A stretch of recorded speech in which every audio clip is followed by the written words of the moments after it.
Om Namo Narayana. Welcome back to our reading of the Varaha Upanishad.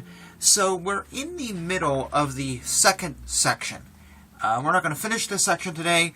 We're just going to kind of deal with the middle section of the second section of the middle. Never mind.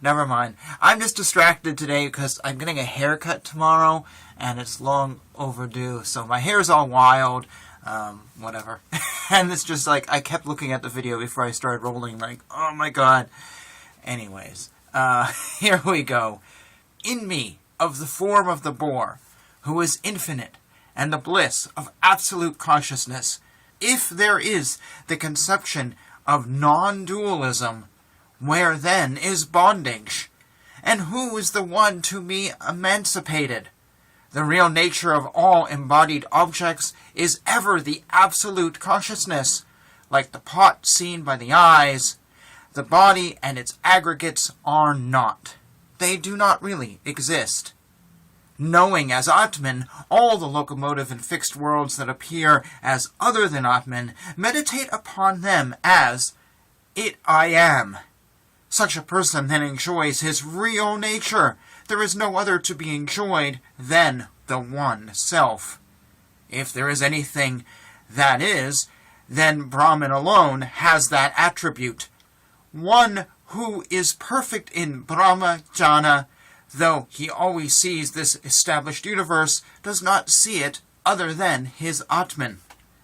By cognizing clearly my form, one is not trampled by karma. He is an undaunted person who by his own experience cognizes as his own real nature all the universe and Brahman, that is without the body and the organs of sense.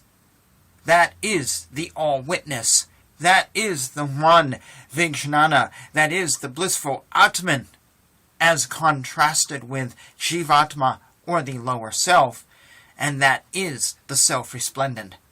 He is one that should be known as I. May you become he. After this, there will be never any experience of the world. Thereafter, there will always be the experience of the wisdom of one's own true nature. One who has known this Atman fully has neither emancipation nor bondage. Whoever meditates through the cognition of one's own real form upon him who is dancing as the all-witnessed, he is released from bondage. Prostrations to me, who am all the elements, who is the Atman of the nature of wisdom that is eternal and free, and who is the Pratya Gatman. You are I am you. Prostrations on account of myself and yourself who are infinite and who are Chidatma, myself being the supreme Isha, and yourself being Shiva. What should I do? Where should I go? What should I reject? Nothing, because the universe is filled by me, as with the waters on the universal deluge. Whoever gives up love of the external, love of the internal, and love of the body, and thus gives up all associations, is merged in me. There is no doubt about it. Then the Paramahamsa, who, living though in this world, keeps aloof from human congregation as from a serpent, who regards a beautiful woman as a living corpse, and the endless sensual objects as poison, and who has abandoned all passion and is indifferent towards all objects, is no other than myself. This is truth. This is nothing but truth. It is truth alone that is now said. I am Brahman, the truth. There is naught else but I. Upavasa signifies the dwelling near the union of Jivatma and Paramatman, and not the religious observance, as accepted by the worldly, of emaciating the body through fasts. To the ignorant, what is the use of the mere drying up of the body? By beating about the hole of a snake, can we be said to have killed the snake within? A man who is said to attain indirect wisdom when he knows theoretically that there is Brahman, but he is said to attain direct cognition when he knows and realizes that he is himself Brahman. When a yogin knows his Atman to be the Absolute, then he becomes the Jivan Mukta. To Mahatmas, to be always in the state, I am Brahman, conduces to their salvation. There are two words for bondage and moksha. They are mine and not mine. Man is bound by mine, but he is released by not mine. He should abandon all the thoughts relating to externals, and so also with reference to internals. Having given up all thoughts, you should rest content in your Atman forever. The whole of the universe is caused through Sankalpa alone. It is only through Sankalpa that the universe manifests. Having abandoned the universe, which is of the form of Sankalpa, and having fixed your mind upon the Nirvikalpa, meditate upon my abode in your heart. Pass your time in meditating upon me, glorifying me in songs, talking about me to one another, and thus devoting yourself entirely to me as the Supreme. Whatever is consciousness in the world is only Kshinmatra. The universe is Kshinmatra only. You are consciousness, I am consciousness.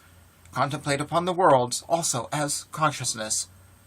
Make the desires nil. Always be without stain. How then can the bright lamp of Atmic Vijnana arising through the Vedas be affected by the karma arising from the ignorance of the actor and the agent?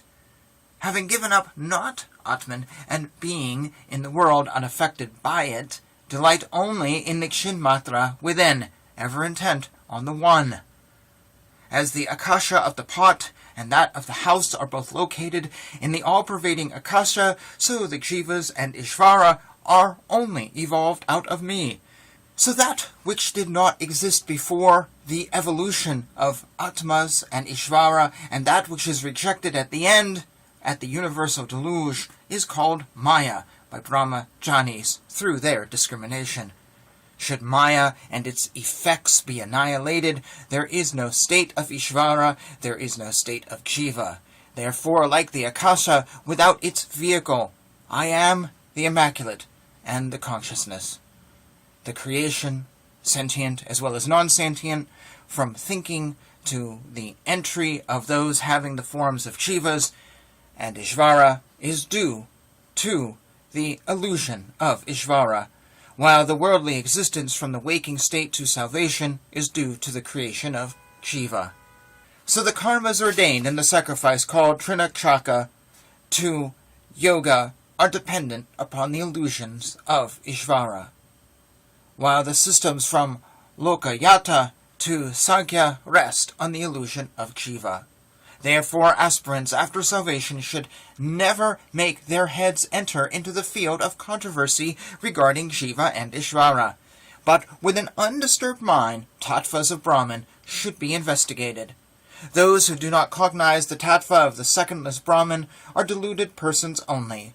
Whence then is salvation to them? Whence then is happiness to them in the universe?